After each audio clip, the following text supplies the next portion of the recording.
खबर इस वक्त की बड़ी दंतेवाड़ा से आ रही है, जहां पर सुरक्षा बलों और नक्सलियों में मुठभेड़ हुई है। दंतेवाड़ा बीजापुर बॉर्डर पर चल रही है मुठभेड़, तो केशकुतुल के जंगलों में चल रही है मुठभेड़। रुक रुक कर दोनों ओर से जारी है फायरिंग। बड़ी जानकारी आपको दे रहे हैं दंतेवाड़ा से, जहां सुरक्षा बलों और नक्सलियों में मुठभेड़ हुई। दंतेवाड़ा बीजापुर बॉर्डर पर मुठभेड़ चल रही है। बताते चले कि केशकुतुल के जंगलों में मुठभेड़ चल रही है, तो रुक रुक कर दोनों ओर से फायरिंग की जा रही है।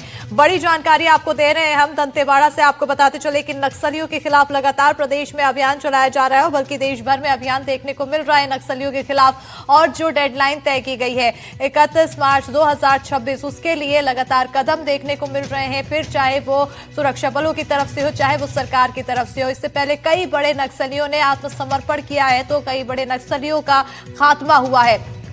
और अभी फिलहाल दंतेवाड़ा से ये बड़ी जानकारी सामने आ रही है, जहां सुरक्षा बलों और नक्सलियों के बीच मुठभेड़ जारी है। और ऐसे में केशकुतुल के जंगलों में ये मुठभेड़ चल रही है। अब इस क्षेत्र में आखिर कौन बड़ा नक्सली है, कौन कौन से बटालियन के वहां पर नक्सली बताए जा रहे हैं, ये भी बड़ा सवाल बनता है।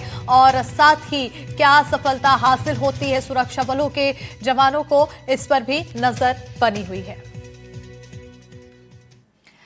बढ़ेंगे खबरों में आगे। बैतूल से अगली बड़ी खबर है, जहां गन्ना बाड़ी में लगी भीषण आग लगने से लाखों रुपए का नुकसान हुआ है। खंडारा गांव में स्थित गन्ना बाड़ी में आग लग गई है, तो दमकल की गाड़ियों ने आग पर काबू पाया है। बड़ी जानकारी बैतूल से दे रहे हैं, जहां पर गन्ना बाड़ी में भीषण आग लगी है, तो आग लगने से लाखों रुपए का नुकसान होने का अनुमान लगाया जा रहा है। तस्वीरें आपको टीवी स्क्रीन पर दिखा रहे हैं, जहां पर खंडारा गांव में स्थित गन्ना बाड़ी में यह आग लग गई। दमकल की गाड़ियों ने आग पर काबू पाया। चारों तरफ धुआं ही धुआं देखने को मिल रहा है। काफी नुकसान इस आग के चलते हुआ है, और साथ ही लगातार अब आग बुझाने की कोशिशें देखने को मिल रही है, जिसकी तस्वीरें हम आपको टीवी स्क्रीन पर दिखा रहे हैं। फायर ब्रिगेड की गाड़ियां मौके पर मौजूद है। और बैतूल से ये बड़ी खबर है, गन्ना बाड़ी में ये भीषण आग लगी है। लाखों रुपए का नुकसान इस आग के चलते होने की जानकारी सामने आई है। अगली बड़ी खबर कांकेर से है। धर्मांतरित महिला का शव मिला है, दफनाने को लेकर विवाद भी हुआ। बताते चले कि धर्मांतरित महिला का शव दफनाने को लेकर विवाद की स्थिति देखने को मिली है। बेटे ने मां का अंतिम संस्कार करने से इनकार कर दिया, तो ईसाई धर्म के तहत अंतिम संस्कार करना चाहता था बेटा। ग्रामीण नहीं माने तो प्रशासन को शव सौंप दिया गया। कोतवाली थाना क्षेत्र के कुरना गांव का ये पूरा मामला है। बताते चले कि इससे पहले भी कई बार ऐसे मामले सामने आ चुके हैं, जहां धर्मांतरित मृतक के अंतिम संस्कार में काफी परेशानी होती दिखाई दी। और एक बार फिर मामला सामने आया, जहां पर धर्मांतरित महिला का शव दफनाने को लेकर विवाद हो गया।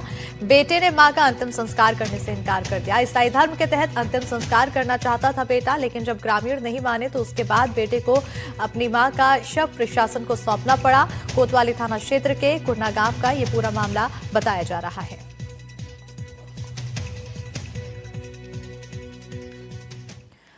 और अब खबर बुरहानपुर से है, जहां मंदिर को नुकसान पहुंचाने वाले गिरफ्तार किए गए हैं। पुलिस ने 2 आरोपियों को गिरफ्तार किया। बजरंग दल वीएचपी ने कलेक्टर को ज्ञापन सौंपा है। अन्य आरोपियों की गिरफ्तारी की मांग की जा रही है। सरकारी भवन में मदरसे पर कार्रवाई की मांग चल रही है। बड़ी खबर आपको बता रहे हैं बुरहानपुर से, मंदिर को नुकसान पहुंचाने वाले गिरफ्तार किए गए हैं, तो पुलिस ने 2 आरोपियों को गिरफ्तार किया। बजरंग दल वीएचपी ने कलेक्टर को ज्ञापन सौंपा है। अन्य आरोपियों की गिरफ्तारी की मांग यहां पर की जा रही है। सरकारी भवन में मदरसे पर कार्रवाई की मांग चल रही है।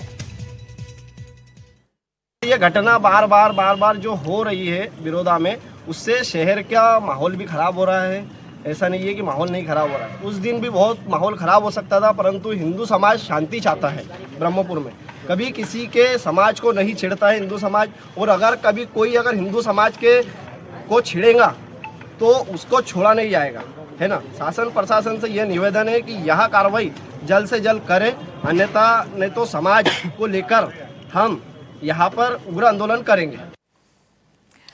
और अब बड़ी खबर नीमच से है, जहां एक ही रात में 3 जगह चोरी का मामला सामने आया है। 2 मकानों में एक ढाबे में चोरी की गई है। 25,000 कैश और सामान चोरी किए गए, तो वहीं सीसीटीवी फुटेज के आधार पर अब कार्रवाई की जा रही है। सीसीटीवी में कैद हुए चोरों का गिरोह रतनगढ़ नगर का पूरा मामला है। जांच लगातार जारी है। तस्वीरें आपको टीवी स्क्रीन पर दिखा रहे हैं। एक ही रात में 3 जगह चोरी, 2 मकानों और एक ढाबे में चोरी की वारदात को अंजाम दिया गया। 25,000 कैश और सामान सब चोरी किए गए हैं।